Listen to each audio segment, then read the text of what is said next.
Kinshasa ne parle que de cela depuis des jours. Le scandale du coup de pied de Koffi Olomidé contre l'une de ses danseuses. Un coup de pied qui a choqué en RDC mais aussi à l'étranger. Après plusieurs justifications contradictoires, la star de la musique congolaise a fini par présenter ses excuses à la télévision nationale. Laurent Berstécher.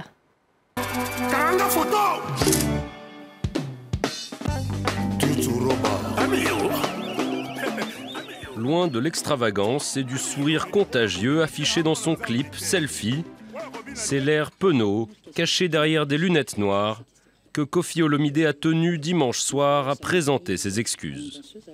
J'ai sur la conscience le devoir de dire à mes amis que je m'excuse. Je regrette le plus profond de moi-même ce qui est arrivé. Il s'agit d'un moment de folie. Il s'est agi d'un moment d'égarement. À l'origine du scandale, cette vidéo tournée à l'aéroport Kenyatta de Nairobi vendredi dernier.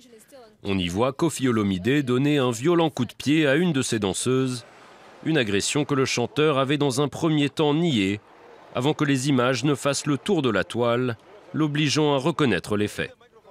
Interpellé puis expulsé par les autorités kenyanes, le chanteur s'est vu contraint d'annuler son concert à Nairobi, ainsi qu'une autre prestation prévue cette semaine à Lusaka en Zambie.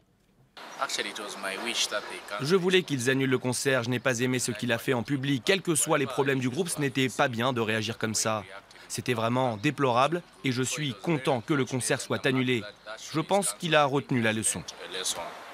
Icône de la musique congolaise ayant collaboré entre autres avec Papa Wemba, Koffi Olomidé n'en est pas à son premier scandale.